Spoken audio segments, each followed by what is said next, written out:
Welcome to another vlog of Andaman series. तो आज मैं आई हूँ उस जगह जहाँ हमारे फ्रीडम फाइटर्स को काला पानी की सज़ा दी जाती थी।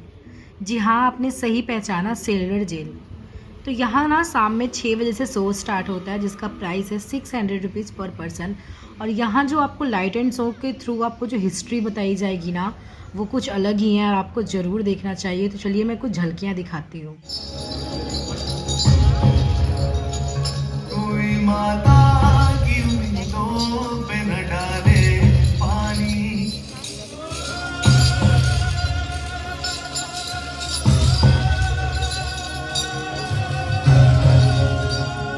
कोई माता की उम्मीदों पे न डाले पानी।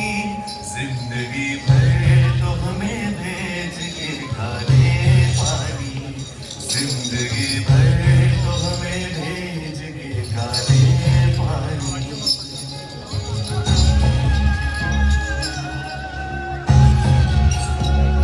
आसमां क्या यही बाकी था गजब डालने को, लागे गुर्बत में रखा है हमें तड़पाने को। आसमां क्या यही बाकी था गजब डालने को, लागे गुर्बत में रखा है हमें तड़पाने को। आज इस घर में हम तैयार थे मर जाने को, जीते जी हमसे छुड़ाया है लाश लाने को। जिंदगी भर तो हमें भेज के डाले पानी, जिंदगी भर तो हमें भेज के डाले पानी। कोई माता की उम्मीदों पे न डाले पानी, जिंदगी भर तो हमें भेज के डाले पानी।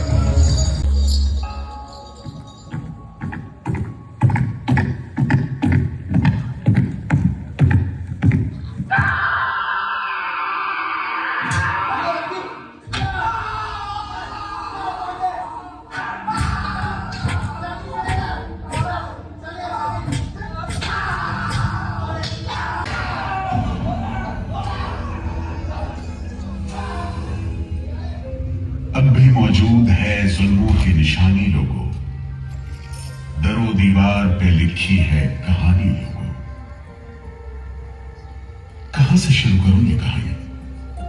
जुल्म सितम की ये दास्तां, आजादी के परवानों की वीरता और त्याग की गाथा। मैं जो एक रूह हूं, आत्मा, उन तमाम लोगों की जिन्होंने अपने खून पसीने से, अपने बलिदान से, जान की कुर्बानियों से इस मिट्टी के जर्रे जर्रे को आजादी का तीरथ बना दिया। मैं गवाह हूं उस जुल्म का जो यहां आदम के बेटों ने आदम के बेटों पर बेरहमी से ढाया। सदियों से मैं इसी जगह मौजूद हूं। मेरे सीने में दफन है वो सारी कहानियां जिन्होंने इन हरे भरे खूबसूरत टापुओं को वो खौफनाक नाम दिया, काला पानी।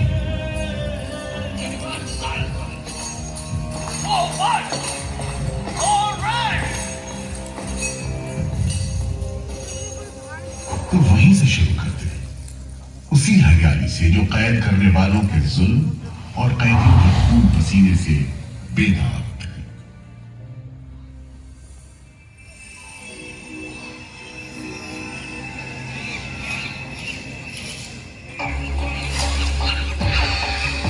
यानी हनुमान के नाम पर रखा गया।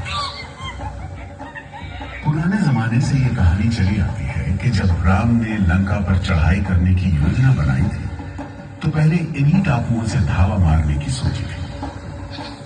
लेकिन बाद में इरादा बदल कुरान में अंडमान द्वीप समूह इसी सिलसिले में याद किया जाता रहा है। उधर दूसरी शताब्दी के रोमन भूगोल शास्त्री टॉमी ने इन टापुओं को दुनिया के पहले नक्शे में जगह दी और नाम रखा एग्डेमोन, एक ग्रीक गॉड एगेमेम्नॉन के नाम पर, जो भाग्य का प्रतीक है। इन टापुओं की तरफ लोगों का आना शुरू हुआ। धर्म प्रचारक, लुटेरे, बागी, मल्ला, किस्मत आजमाने को निकले जहाजी, हर तरह के लोग यहाँ आते रहे। सदी के अंत में ईस्ट इंडिया कंपनी ने इन टापुओं पर एक बस्ती कायम करने की कोशिश की और यहां लेफ्टिनेंट आर्चिबाल्ड ब्लेयर को भेजा, मगर यह कोशिश नाकाम रही और अगले 60-70 बरस तक किसी ने इन टापुओं की सुध नहीं ली।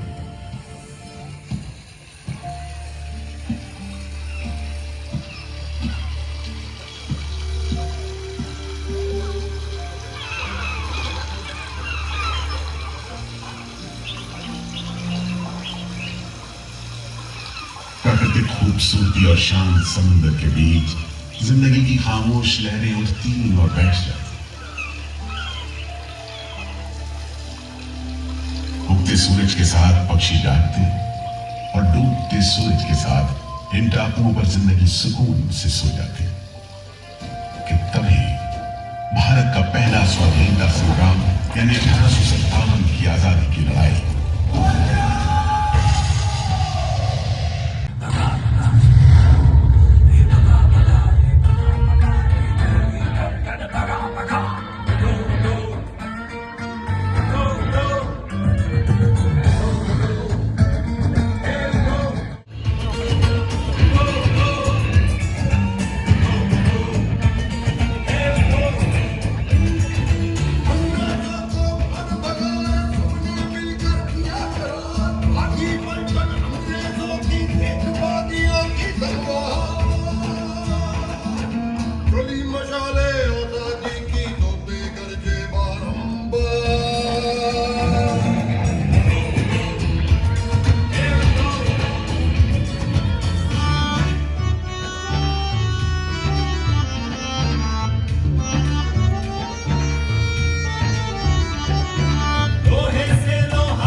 अंडमान द्वीप समूह पर पड़ने वाली थी।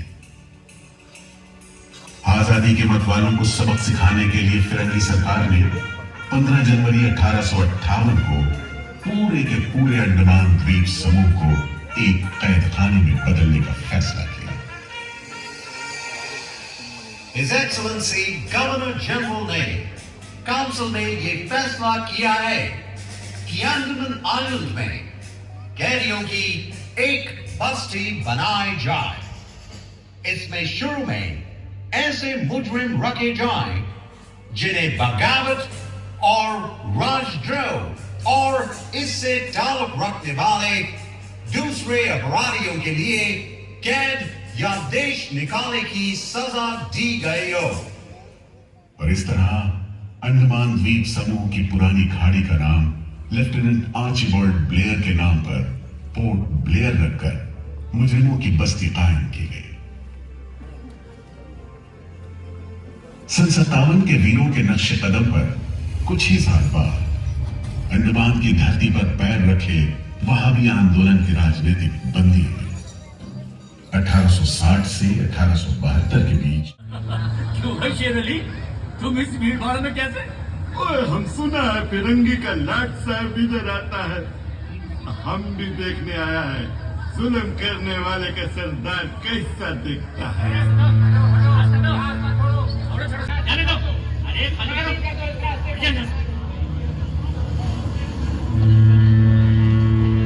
अरे देखो देखो आ गए लाल साहब, अम्बीर बहादुर आ गए।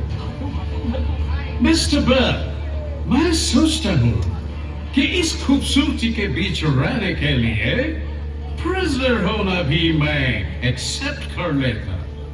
Yes, indeed. Just look how beautiful this place is. ये प्रिजनर लोग इस खूबसूरती को नहीं देखते, वरना इस टापू को प्रिजन नहीं स्वर्ग समझते। यस सर, आप ठीक कहते हैं। इधर आइए प्लीज। हम तुमको खत्म कर देगा फिरंगी जालिम। कैदियों के साथ तुम लोग जो हैवानी सुलूक करता है, हम बर्दाश्त नहीं करेगा।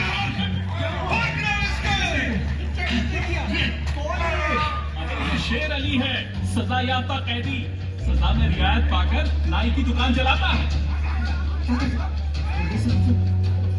जैसा कि होना था, शेर अली को फांसी हो गई।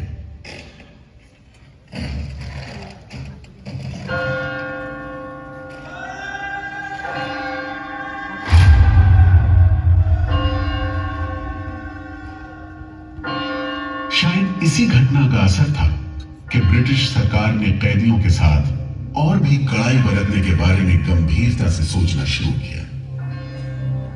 नतीजे के तौर पर 60 फीट की ऊंचाई पर मैदान बना देगा। इससे दो फौरन कारीगरों के अलावा 600 कैदियों को काम पर लगा दिया गया। लिखा जा सकता है।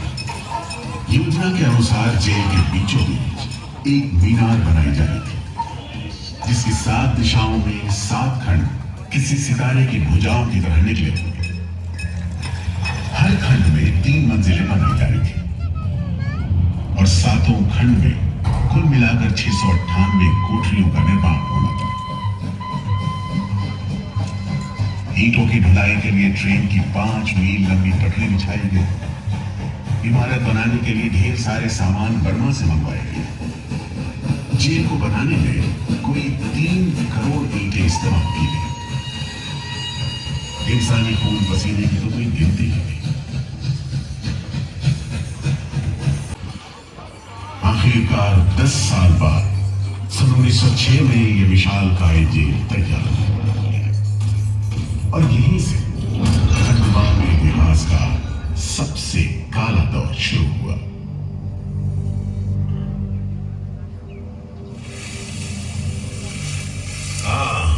सच कहते हो, आज भी उस दौर को याद करके झुरझुरी सी हो जाती है। मैं पुराना पीपल का पेड़ जेल खाना बनने के इस लंबे अरसे में हर रोज अपनी जान की खैर मनाता रहा, क्योंकि इस पहाड़ी पर उगे हुए घने जंगल साफ करने के दौरान बहुत से लोग थे जिनका ख्याल था कि मुझे भी और पेड़ों की तरह काट गिराया जाना चाहिए, लेकिन मैं बच निकला। मेरी किस्मत में शायद खड़ा रहकर इस जेल में होने वाली यातनाएं देखना लिखा था। हर एक कैदी जेल के फाटक के भीतर आकर मेरी डालियों के नीचे से ही निकला है।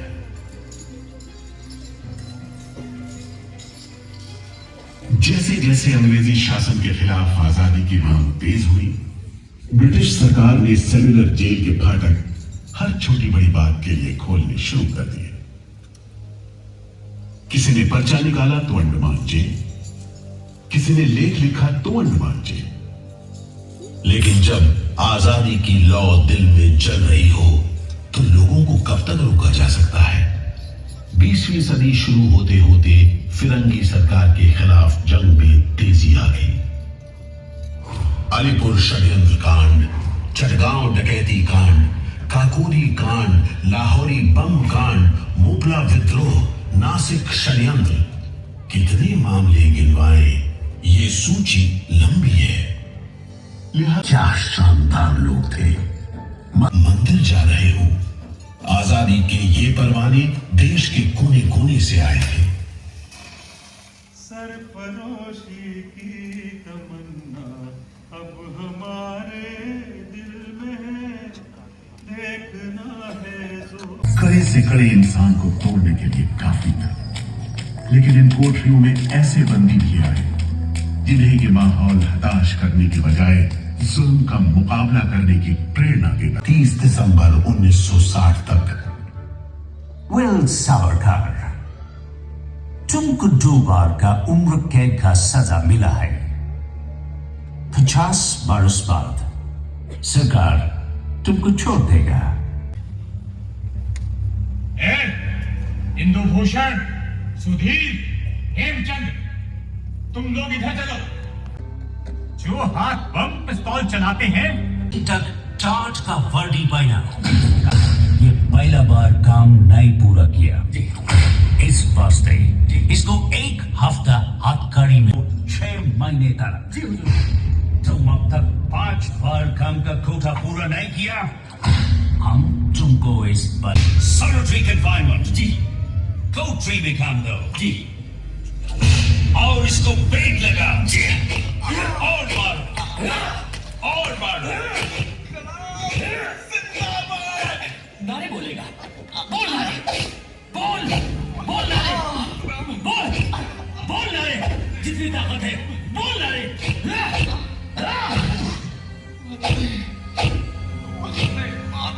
के साथ बैल की जगह जोत दिया जाता था और हमें शाम तक 1 मन नारियल का तेल निकालने का काम सौंपा जाता। फन का बहाना करेगा क्या? तुम्हारे बाद मिस्टर बेरी। अच्छा, हाँ, जिस तरह के अत्याचार तुम कर रहे हो उनसे कोई भी रहने दो ये सब बात सावरकर। तुम अच्छी तरह जानता है उल्लासकर पागल नहीं है, बहाना काटा है। मिस्टर बेरी, अगर तुम सोचते हो कि उल्लास बहाना कर रहा था तब तुम पहले ही पागल हो चुके हो। ये सब अत्याचार बंद करो, वरना हमारे पास स्ट्राइक के अलावा कोई रास्ता नहीं बचेगा। 20 जुलाई 1937 को सेल्युलर जेल के कैदियों ने सामूहिक अनशन शुरू किया। फिर भूख हड़ताल का सहारा लिया। भूख हड़ताल करने वालों में सरदार भगत सिंह के बहादुर साथी महावीर सिंह भी शामिल थे। हड़ताल के 5वें दिन जब कैदियों को जबरदस्ती खुराक दी जाने लगी तो महावीर सिंह ने ताकतवर विरोध किया। जालिमों, तुम नहीं जानते कि हम कौन हैं। हम मर सकते हैं पर छुपकर नहीं रह सकते। हमें ऑर्डर मिला है तुम्हें दूध पिलाने का। चलो जमादार, पकड़ो इसे।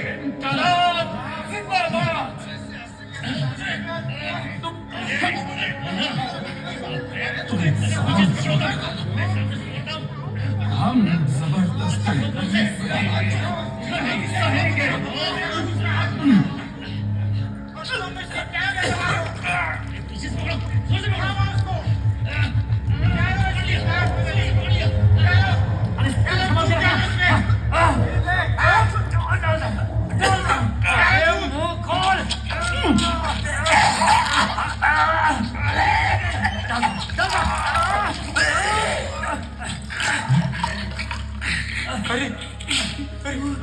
हो गया? क्या हो गया?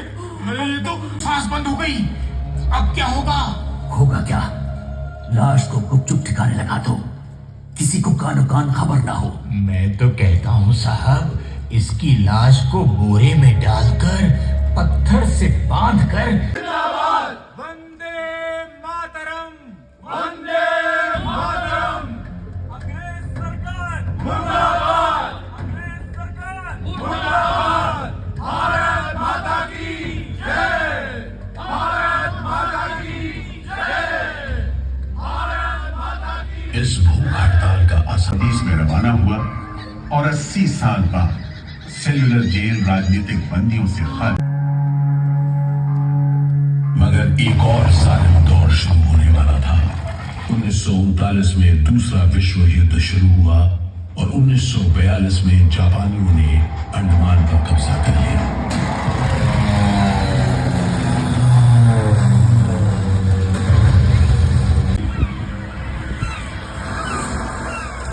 के बाद 2 साल के अंदर भारत में ब्रिटिश सरकार का शासन खत्म हो गया।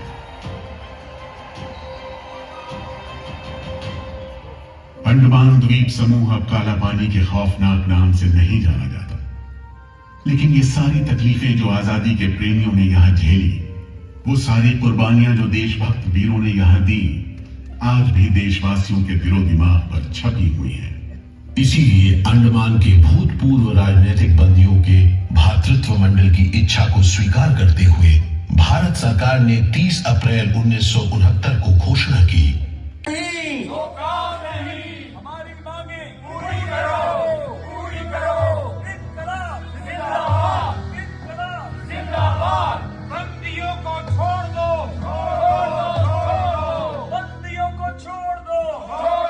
और इस तरह कैदियों ने अपना आखिरी हथियार इस्तेमाल करना शुरू किया, हड़तालों का। तो देश भर में विरोध की भीषण लहर फैल गई।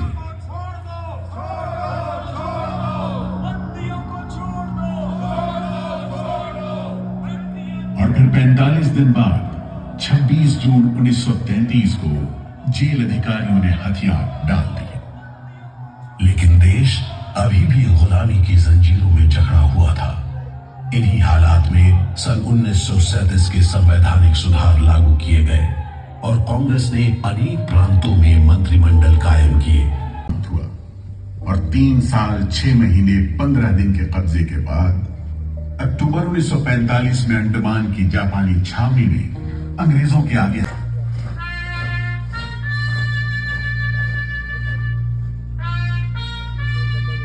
जासूस करार देकर तकलीफें पहुंचाते थे।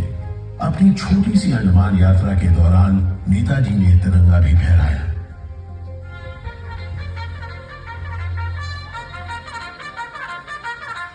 अगस्त 1945 होने लगे। सारे देश के राजनीतिक बंदियों ने अनशन शुरू कर दिया। गुरुदेव रविंद्रनाथ टैगोर और वर्किंग कमेटी की राय में अपनी अपील भी